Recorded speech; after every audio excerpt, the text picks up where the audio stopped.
So what's it all about then?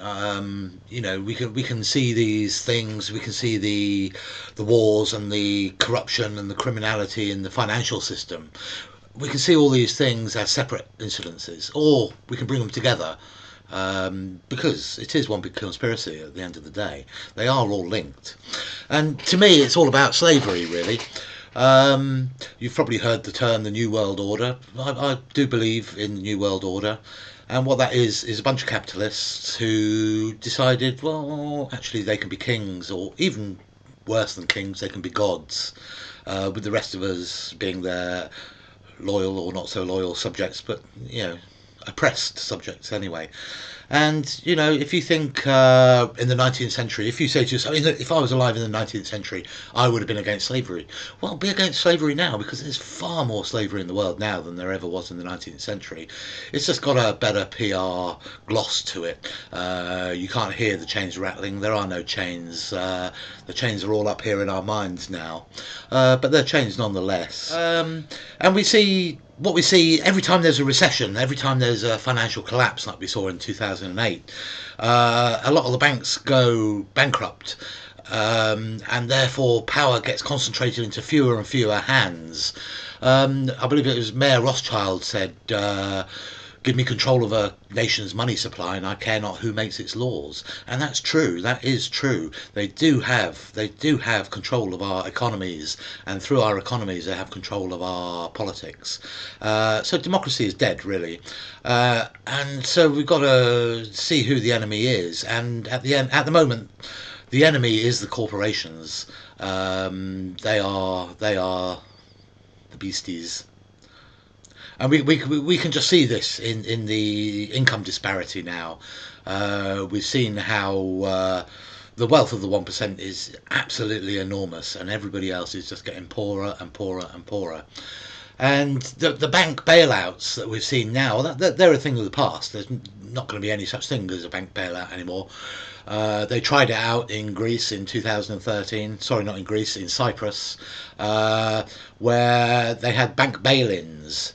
So instead of a nation giving cash to those banks to keep them liquid, now what they're going to do is take their depositors' money. So that's your money and my money. And what happened in Cyprus was they closed down the banks in Cyprus. They stopped people taking their money out. But those banks had branches in London and in New York and other places, and they kept them open a day longer, so that all your rich Londoners, all your rich Americans, all your rich Russian oligarchs, they could take their money out. And it was the smaller people that was left to pay those bail-ins.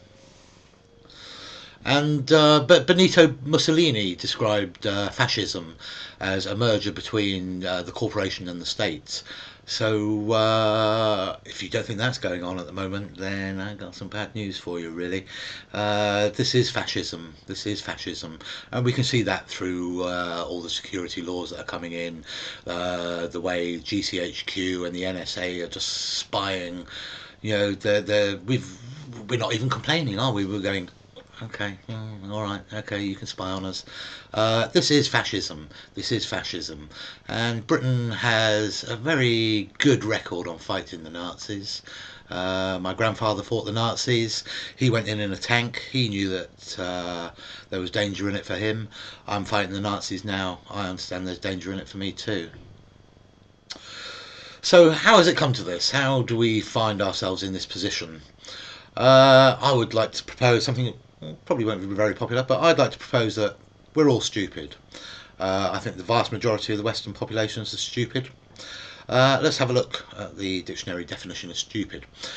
Slow to learn or understand, obtuse, tending to make poor decisions or careless mistakes, marked by a lack of intelligence or care, foolish or careless, dazed, stunned or stupefied, used to express disparagement or exasperation. I would like to propose that we're all stupid, really. I don't mean to be disparaging. I believe that we're all stupid by design. I believe every human being is naturally intelligent, naturally curious, naturally creative. But I believe that this has been taken from us by design, And let's have a look at how that's happened. Everybody's now in fear of losing their job. It used to be that job was a right. Now job is a privilege now, and that's been deliberately engineered.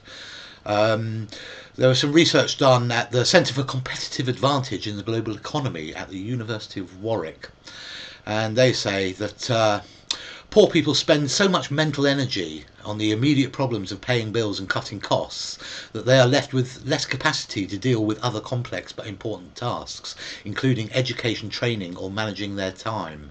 They also say that the cognitive deficit of being preoccupied with money problems was equivalent to the loss of 13 IQ points, losing an entire night's sleep, or being a chronic alcoholic, according to the study.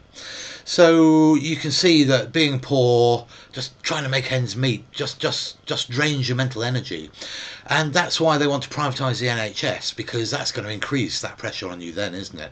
You know, if you can't look after your family, if your family gets ill, um, seeing your family die, that's going to just increase the pressure on you, and it's going to increase that stupidness, which is what it is, really.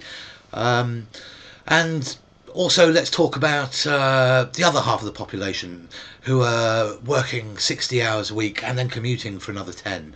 You know, I haven't got any studies on that. I think it's common sense that if you're working that many hours, if your attention is just driven in one direction, then as far as any other subject is concerned, particularly politics, you are stupid. You are stupid. Goldman Sachs, they've had to stop their workers coming in at weekends now, because they've got 100-hour week. They've got 100-hour week, and then commuting on top of that as well. Now, I don't care if you take home 1 million or 2 million. Okay, I don't care if you're the brightest spark on the trading floor. If you're working 100 hours a week, okay, apart from one very, very, very narrow band, you're stupid. You are stupid. So what we've got to do is we've got to change the values in our society, really. Um, we've got to start questioning people. We've got to stop respecting money. We've got to stop respecting wealth just for its own sake. We've got to question these people. If you've got a brother or a father or a sister or an auntie that works in the banking system, you need to question them. You've got to say, well, yeah, that's a very nice red Ferrari, but did you earn that honestly? Did you earn that honestly? And what are you doing? What are you doing? Where's your sympathies? Where do your sympathies lie? Who do you feel is important in this world? Is it just yourself? Is it just your job? Is it your bosses? We've got to start challenging the values, because the values we have are wrong. That's also why they want us looking at your gas and electric bill. Whoa! If you change providers now, you're going to save £97 every year. This all feeds into it. This is all decisions. This is all decision making.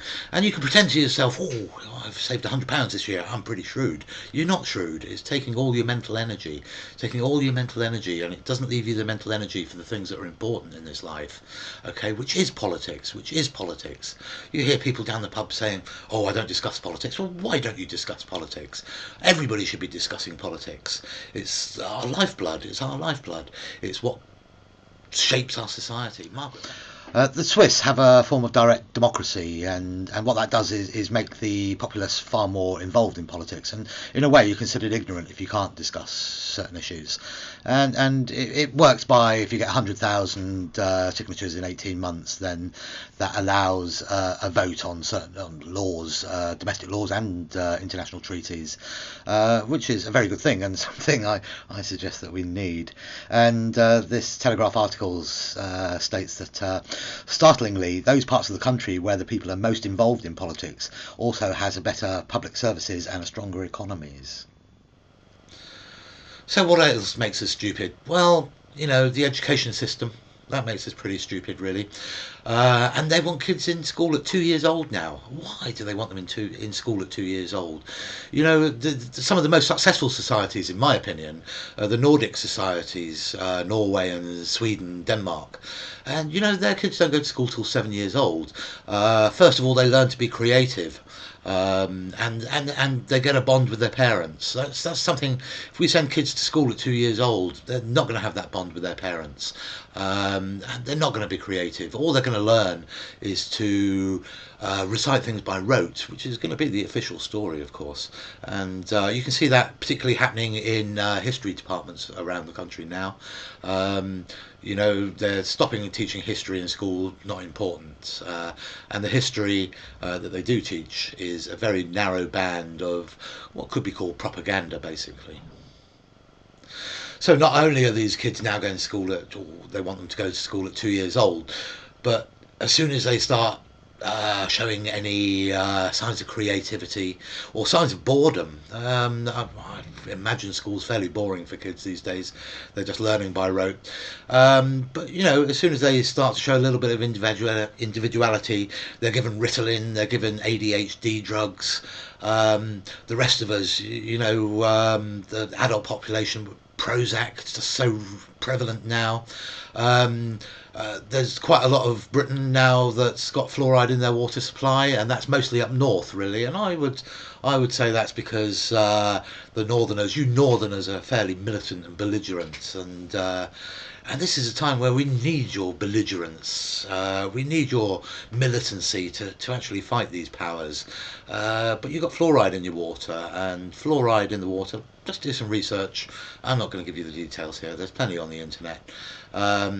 But fluoride was used in the concentration camps by the Nazis, and is used in the prison system really to placate people, to bring them down, to stop them being belligerent, stop them being militant. So you Northerners need to get rid of that out of your water supply. Would be my suggestion. We've got Wi-Fi all around us now. We are electrobiological beings, and there's a lot of research that shows that that's interfering with us in quite a lot of ways. If you're not eating organic food, if you've got a family with kids and you're buying them hundreds of pounds worth of PlayStations at Christmas, and yet you're not feeding them organic food, you've got to really, really look at your values. You've got to really look where you're coming from, because it's, particularly, let's not even talk about GMOs, but things that are intensively farmed. Not only have they got pesticides in them, but they're also nutritionally very, very, very weak, and all this is, it's bringing down our intelligence. It's bringing down our intelligence. If you don't get enough sleep now, there's a study shows that the average American has a sleep deficit of 17 hours. Sleep's so important, and you've got to start taking care of yourself. You've got to start taking care of your children. You've got to start taking care of what you listen to. You've got to start taking care of how much time you spend in front of the screens. Guilty. And also chemtrails. I don't know if you've noticed that aeroplanes now leave behind big long trails, which is blocking out the sun, which is, everybody's got a vitamin E deficiency now. That's blocking out a lot of the sun. We don't really quite know why they're doing it, but there seems to be fairly sure now that there's spraying stuff into the skies. That could be medication, just like fluoride is. But certainly there's something there needs investigating.